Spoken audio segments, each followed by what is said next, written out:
Magandang umaga sa mga manonood ng TV48. Dumako naman tayo sa pinaka-latest bulletin. Bulletin number 12 mula sa Pag-asa. Pinalabas kaninang alas 8 ng umaga. Ang bagyong Sinika ay lalo pang lumakas habang ito ay lumalapit sa may boundary ng Isabela at Aurora.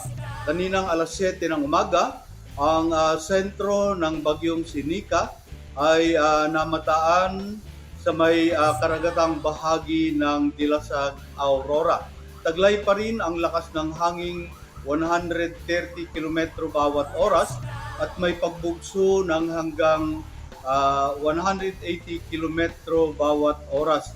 Ito ay kumikilos pakanluran, hilagang kanluran sa bilis na 15 kilometro bawat oras. Sa susunod na 24 oras, ang bagyong Sinika ay naasahang nasa layong 185 kilometro kanluran ng Lawag City, Ilocos Norte. Dahil dito nakataas ang babala ng bagyo bilang 4 sa may hilagang bahagi ng Aurora, katimugang bahagi ng Isabela, Kalinga, Mountain Province at hilagang bahagi ng Ifugao, gitnang bahagi ng Abra, ganun din naman ng hilagang bahagi at gitnang bahagi ng Ilocos Sur.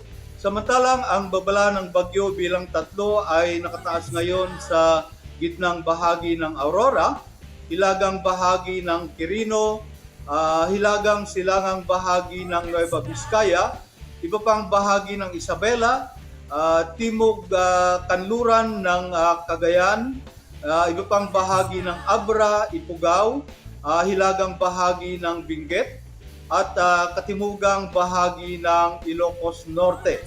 Ganon din naman ang iba pang bahagi ng Ilocos Sur. Samantalang ang babala ng bagyo bilang 2 ay nakataas sa may hilagang kanluran at silangang bahagi ng Cagayan, iba pang bahagi ng Nueva Vizcaya, Quirino, Apayao, Benguet at Ilocos Norte. Ganon din naman sa iba pang bahagi ng La Union, katimugang bahagi ng Pangasinan, hilagang bahagi ng Aurora at ng Nueva Ecija. Samantalang ang babala ng bagyo bilang 1 ay nakataas ngayon sa Babuyan Islands, iba pang bahagi ng Cagayan, Pangasinan, Aurora, Nueva Ecija, Pampanga, Tarlac, hilagang bahagi ng Zambales, Metro Manila, Rizal, silangang bahagi ng Laguna, ang hilagang bahagi ng Quezon, kasama na ang Pulilio Islands at Camarines Norte. Ang mga lugar na nasa babala ng bagyo bilang 4, 3, 2 at 1 ay inaasahang makakaranas ng may kalakasang mga hangin at pagulan sa mga susunod na oras.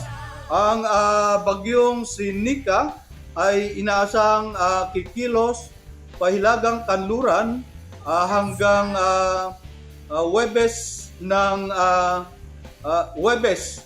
Pagkatapos ito ay kikilos timog kanluran ng Friday at tatahak sa landmass ng mainland Luzon sa mga susunod na oras. Inaasahang ito ay bahagyang hihina pagdaan sa kabundukan ng gitnang Luzon. Kung kaya't pinapayuhan yung ating mga kababayan na makipag-ugnayan sa Local Disaster Management Council at sa mga local government dahil inaasahan yung may katamtaman hanggang may mga kalakasang pagulan sa mga susunod na oras. Mag-antabay sa mga babala at bulletin na ipapalabas ng Pag-asa sa mga susunod na oras. Mula dito sa Pag-asa CLSU para sa TV48, Roger Manuel, direktang nag-uulat.